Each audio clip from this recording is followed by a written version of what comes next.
வணக்கம். அம்மா ஒரு 5 நாளாக வீடியோ போடல, வெளியில் போயிட்டேன், அதனால் போட முடியல. வாங்க ஒரு சிம்பிளாக ஒரு தேங்காய் சட்னி பார்க்கலாம் சாப்பாட்டுக்கு மதியானத்துக்கு. வாங்கன்னு பார்க்கலாம். வாங்கன்னு தேவையான பொருளை பார்த்துடலாம். பாருங்கண்ணே, வர கொத்தமல்லி 1½ ஸ்பூன் போட்டிருக்கிறேன். 1 ஸ்பூன் வெறும் ஜீரகம், எலுமிச்சம்பழம் அளவு புளி, ஒரு எலுமிச்சம்பழம் சின்ன எலுமிச்சம்பழம் அளவு புளிக்கண்ணே. இங்கே பாருங்கள், ஒரு கட்டி பூண்டு, ஒரு தேங்காயே எடுத்துருக்குறேன். ஒரு தேங்காய், நல்லா பெரிய தேங்காய் மட்டும்தான். கருவேப்பிலை, வரமிளகா ஒரு 10 மிளகாயே இருக்கும். கொஞ்சம் சுருக்குன்னு செஞ்சால் தான் இந்த சட்னி சூப்பராக இருக்கும். எண்ணெய் 2 ஸ்பூன் ஊற்றிருக்கிறேன். இதெல்லாம் வணக்கி எடுத்துக்கலாம்.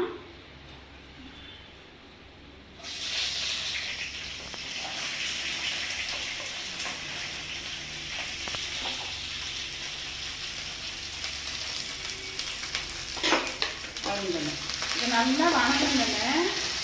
நல்லா வதங்கணும்னா தேங்காயும் இதுலேயே போட்டு வணக்கி அம்மா கையதை சாப்பிட்டு பாருங்கண்ணே, செம்மையாக இருக்கும். செஞ்சு சாப்பிடுங்க.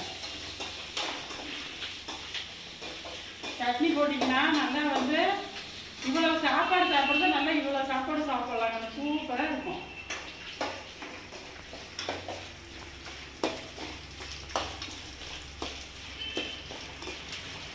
பாருங்க, நல்லா வதங்குதா? நல்லா வதங்கினோடனே இதுலேயே தேங்காய் எடுத்து கொட்டிக்கலாங்கண்ணே. தேங்காய் கொஞ்சம் அந்த பச்சைவாடை போகிற வரையும் வதக்கிக்கலாம்.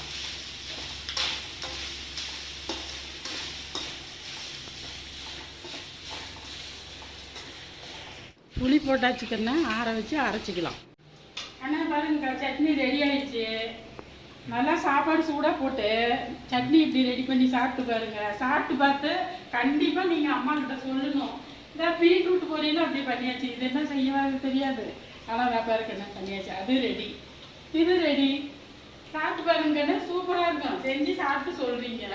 நீங்கள் கமாண்டும் பண்ண மாட்டேங்கிறீங்க, எதுவும் சொல்லவும் மாட்டேங்கிறீங்க. என்னாலையும் 4 நாள் 5 நாள் வீடியோ போட முடியறதில்ல. ஆனால் இனிமேல் போடுறேன் கண்டிப்பாக, என்னால் முடிஞ்சதை.